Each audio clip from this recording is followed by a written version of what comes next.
Ouvrir une boutique physique ou une boutique en ligne, ouvrir un établissement privé ou un site internet. Si tu es déjà arrivé de te poser cette question-là, aujourd'hui, je vais t'aider dans tes choix.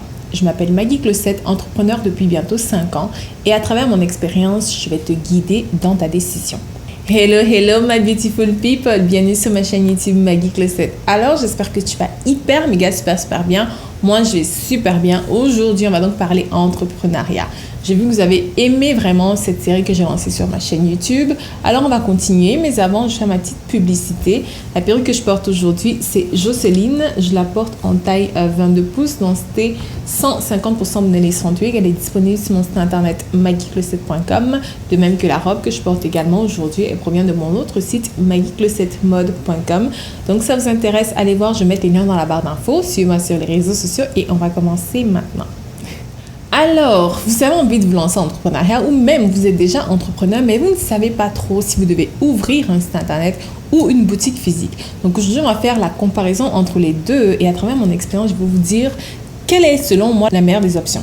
Donc alors, ce qu'il faut considérer, c'est quoi? C'est qu'une boutique physique, d'abord, c'est bien, hein, c'est une façon, un contact direct avec votre clientèle. Ils peuvent se rendre à un endroit et avoir un certain service et autres.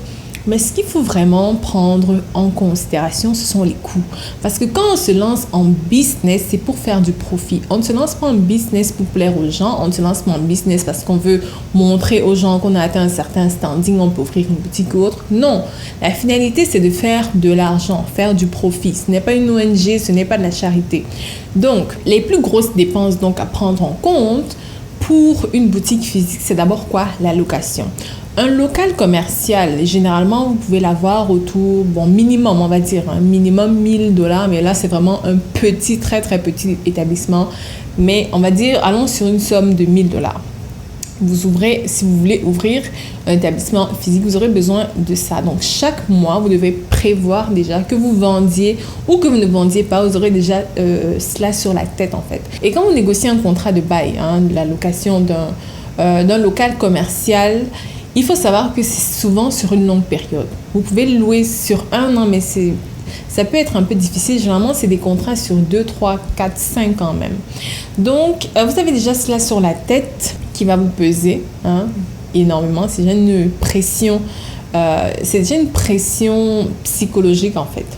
Et non seulement ça, vous devez faire des aménagements. Donc, vous n'allez pas ouvrir une boutique comme monsieur, madame, tout le monde. Là, il faut que votre marque ait une certaine image. Parce que c'est aussi ça qui fait vendre. Il faut que vous ayez une image de marque. Donc, vous devez aménager votre local. Et les aménagements que vous allez faire à la fin, évidemment, ils ne vous reviennent pas. Parce que si vous décidez de changer le plancher, par exemple, vous décidez de casser des murs et autres, là, la personne qui va bénéficier de toutes ces améliorations-là, c'est votre bailleur. Vous ne pourrez pas, c'est un peu comme de l'argent que vous jetez par la fenêtre parce que vous n'allez pas les récupérer.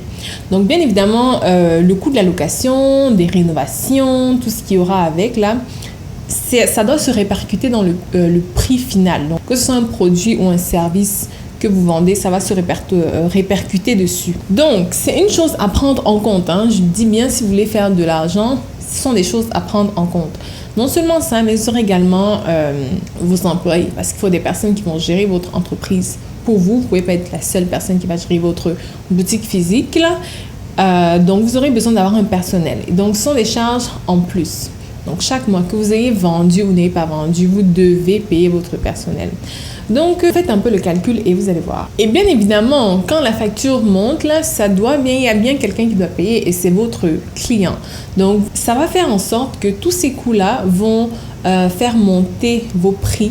Les prix que vous allez proposer à vos clients, là, tout cela va faire monter vos prix. Et ça peut vous rendre moins compétitif que les autres. À voir. Par contre, une boutique en ligne, en fait, moi, par exemple, j'utilise la plateforme Shopify pour faire mes deux sites internet maggiecloset.com ou maggieclosetmode.com. Ils sont hébergés par Shopify. Donc, je vais mettre le lien dans la barre d'infos. Ceux qui veulent adhérer à Shopify, en fait, l'avantage, c'est quoi? C'est que les coûts sont très faibles. Quand je dis très faible, c'est vraiment très faible.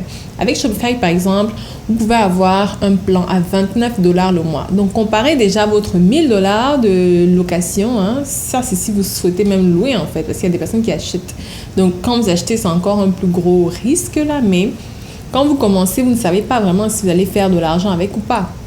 Donc, vous avez juste un hébergement mensuel qui est de 29 $. Moi, c'est comme ça que j'avais commencé. Et avec ça, vous pouvez déjà vendre. Vous pouvez ouvrir un site. Ils ont comment on appelle ça, des modèles. Ils ont des modèles déjà prédéfinis. Donc, avec ces modèles-là, vous pouvez vous-même, parce que moi-même, j'ai fait mes 2 sites Internet. Je les ai fait en à peu près 2 semaines. 2 semaines, vous faites un site Internet. Il est bon. Il est opérationnel. Donc, avec ces modèles gratuits, là, vous pouvez avoir un très beau site Internet. Il y a également des modèles payants. On parle peut-être $60, $100, $130 ou peut-être 200 des fois. Mais jusque-là, c'est déjà moins cher qu'une boutique physique. Et il y a aussi une chose qu'il faut savoir, c'est que quoi? Une boutique physique, elle est limitée. Elle est limitée parce que vous allez ouvrir dans un quartier. Ce sont les personnes qui sont dans le quartier qui vont pouvoir venir acheter. On peut dire à la limite même les habitants de la ville qui peuvent voir votre magasin. Mais c'est limité. Donc, vous avez une capacité vraiment limitée. Alors qu'avec une boutique en ligne, là, c'est infini. Quelqu'un qui est au Kazakhstan ou à Abu Dhabi, elle peut voir votre site internet que vous avez créé, je veux dire, à Kolfata ou autre, là. Elle peut voir votre site internet, il n'y a pas de limite. Alors qu'un magasin, on ne peut pas le porter. On ne peut pas le porter, le montrer, etc., etc. Donc, déjà, en partant de là, les coûts sont moins chers. Et vous avez une population, une clientèle, j'ai envie de dire, infinie. Bon, infinie par rapport à la population mondiale, mais tout le monde, dans tout le monde entier, quelqu'un qui a une connexion Internet, elle peut voir votre produit. Et si vous êtes capable de livrer chez cette personne-là, c'est un client de plus. Donc, quand vous commencez, non seulement il y a ça, donc on a la location, le coût de la main-d'œuvre. Vous pouvez être la seule personne qui gère votre site internet pour un début. Personne ne va savoir ou bien personne ne va vous juger pour ça, dire que vous êtes la seule personne derrière votre site internet. Vous pouvez commencer comme ça, il n'y a aucun souci. Moi, quand j'ai commencé mon site internet, j'avais aucun employé, j'étais la seule personne. Aujourd'hui, j'ai plusieurs employés à ma charge, mais au début, là, je faisais tout toute seule et j'ai vraiment fonctionné comme ça pendant au moins 2 ans. Donc, vous imaginez, pendant 2 ans, je faisais tout moi-même, tout toute seule, les expéditions, les ci, les ça, les customisations, tout. Je le faisais moi-même et il n'y avait aucun problème. Personne ne pouvait imaginer que j'étais la seule personne derrière mon super beau site et tout. Donc, malgré ça, j'ai eu des clientes et j'ai encore des clientes et voilà. Et une chose aussi qu'il faut savoir, c'est que quand vous avez une boutique physique, vous devez quand même faire de la publicité parce que de nos jours, vraiment, c'est rare d'avoir des passants, des gens qui passent comme ça devant d'autres boutiques et qui s'arrêtent pour entrer. Parce que quoi? Parce que si votre magasin est tellement beau, on a l'impression que c'est du Gucci, du Chanel et autres là, très peu de personnes vont entrer dans votre boutique, je vous le dis. Parce qu'il y en a qui vont se sentir pas à leur place. Ils auront l'impression que non, ça ne fait pas partie de leur catégorie, alors que peut-être c'est juste votre décoration qui est belle, mais à l'intérieur, vos prix sont abordables. Mais juste parce qu'ils auront l'impression que c'est trop cher, ils ne vont pas entrer. Même si c'est dans un centre commercial, oui, il y a beaucoup de gens qui vont dans les centres commerciaux, mais malgré ça, combien de fois ça vous est arrivé vous-même, passer devant une boutique dans un centre commercial, c'est beau de l'extérieur, vous voyez une pièce qui vous intéresse, mais vous n'entrez pas parce que vous ne connaissez pas la marque et ça ne vous dit trop rien. En plus, le magasin est vide et tout, ça ne vous donne pas envie d'entrer. Donc, c'est un investissement vraiment coûteux. Et selon moi, le risque est beaucoup trop grand. Ouvrir une boutique physique de nos jours, le risque est beaucoup trop grand. Donc, si vous voulez commencer en entrepreneuriat, moi, je vous suggère de commencer avec un site internet. Que vous ayez un produit ou un service, commencez en ligne. Vous n'avez vraiment pas besoin d'une boutique physique ou d'une boutique ou d'un établissement privé. Si vous offrez des services, vous pouvez rendre vos services à domicile. Si vous faites de la coiffure, vous pouvez vous rendre chez votre client et faire la prestation. La personne n'a pas besoin d'arriver jusqu'à votre endroit. Surtout que des fois, il y a ces coûts de déplacement et des transports qui découragent les gens. Ils n'ont pas envie de se dire qu'ils vont arriver dans un magasin, ils vont faire la queue pour essayer des vêtements, ils vont faire la queue pour acheter et tout. C'est vraiment décourageant, non seulement se déplacer. Alors que de nos jours, il y a vraiment la facilité avec les livraisons en ligne. Le monde est vraiment à votre porte. Donc, pour moi, ce n'est même pas une question qui doit se poser. Maintenant, on va me parler peut-être de l'Afrique. Parce qu'en Afrique, il y a ce problème-là. Les gens veulent toucher avant d'acheter. Oui. Les gens veulent toucher avant d'acheter. Ils veulent essayer le vêtement avant d'acheter.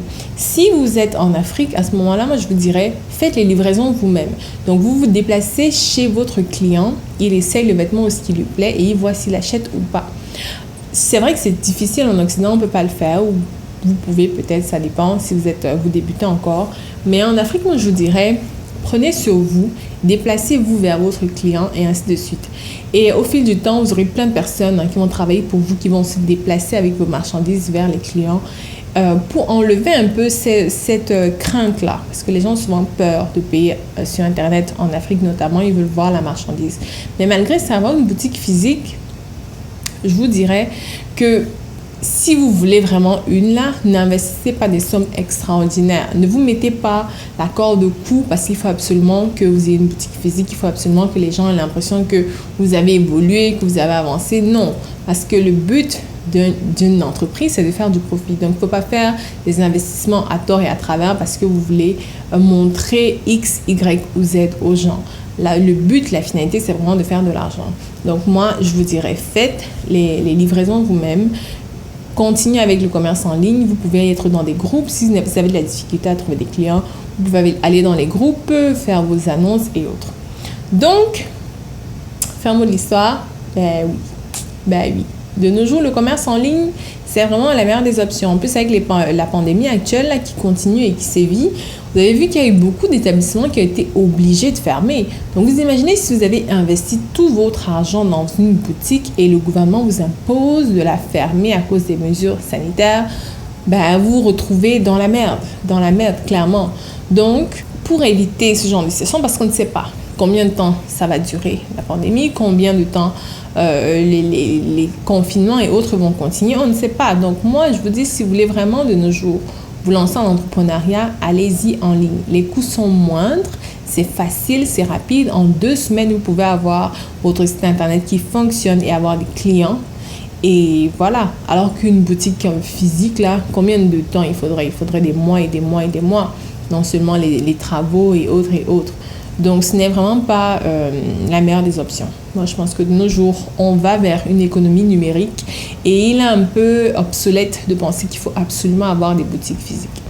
Donc, cette vidéo vous a aidé d'une manière ou d'une autre. Laissez-moi un petit pouce en l'air, commentez, partagez, abonnez-vous à ma chaîne. N'oubliez pas, en bas, j'ai mis dans la barre d'infos le lien de Shopify. Si vous voulez essayer la plateforme Shopify, franchement, moi, je vous dirais, allez-y, c'est la meilleure plateforme en ligne pour créer un site. Moi, avant, j'utilisais Wix. Maintenant, j'utilise Shopify et je suis vraiment contente. Donc, je mets un lien dans la barre d'infos si ça vous intéresse. Allez voir et on se dit à très, très, très bientôt. Je vous fais d'énormes bisous. Mouah. Bye bye.